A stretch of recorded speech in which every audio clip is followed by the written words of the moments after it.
اعوذ باللہ من الشیطان الرجیم بسم اللہ الرحمن الرحیم۔ بعض باتیں تو آپ جان لیجئے کہ مکی اور مدنی صورتوں کے مضامین میں جو بنیادی فرق ہے، سب سے پہلی بات یہ ہے کہ مکی صورتوں میں زیادہ تر گفتگو مشرکین عرب کے ساتھ ہے، اور مکی صورتوں کا جو اصل مضمون ہے وہ توحید ہے، توحید کا اثبات، شرک کی نفی۔ اس کے ساتھ جو دوسرے ایمانیات ہیں، ایمان بالآخرہ، ایمان بالرسالت، جو اس کے ساتھ لازمی جڑے ہوئے ہیں،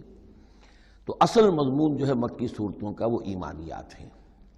اور اس میں زیادہ تر جو خطاب ہے وہ مشرکین عرب کی طرف ہے، جبکہ مدنی صورتوں میں زیادہ تر خطاب جو ہے یا تو مسلمانوں سے بحیثیت امت مسلمہ ہے۔ مکی صورتوں میں مسلمانوں سے خطاب براہ راست بہت کم ہے، بہت کم ہے،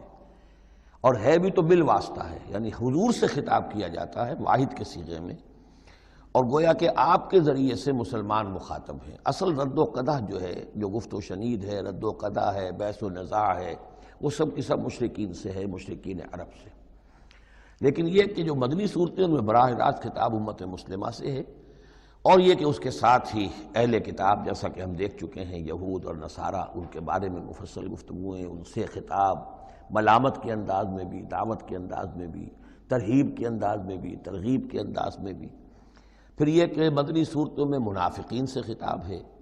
جبکہ پورے مکی قرآن میں نفاق کا ذکر شاید کسی ایک جگہ پر آپ کو مل جائے گا، وہ بھی بہت ہی جو سمجھیے غیر نمایاں طور پر،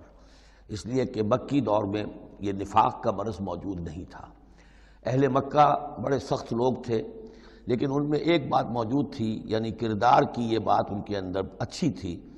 کہ جب مانتے تھے تو پوری طرح مانتے تھے، اور نہیں مانتے تھے تو پھر ان کی مخالفت بھی بہت شدید ہوتی تھی۔ البتہ پھر یہ کہ وہ مخالفت بھی کھلم کھلا ہوتی تھی، اس میں یہ کہ وہ چال بازیاں، ریشہ دوانیاں یا اور اس طریقے سے سازشیں کرنا، یہ نہیں، کھلم کھلا بات۔ اور جب ایک دفعہ زبان دے دی تو پھر زبان پر پورے اترتے تھے۔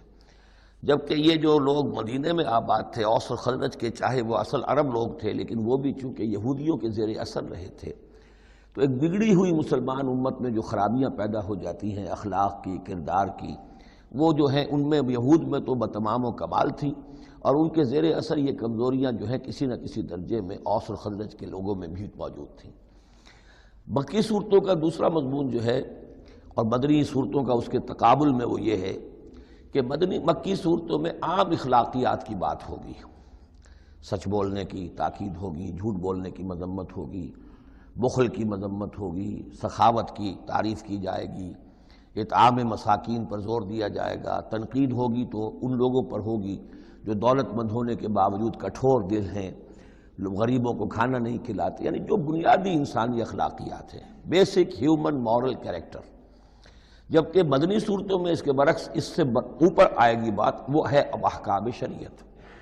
اب یہ جائز ہے، یہ ناجائز ہے، یہ حرام ہے، یہ حلال ہے، یہ تم پر فرض ہے، یہ واجب ہے، یہ تمہیں کرنا ہے۔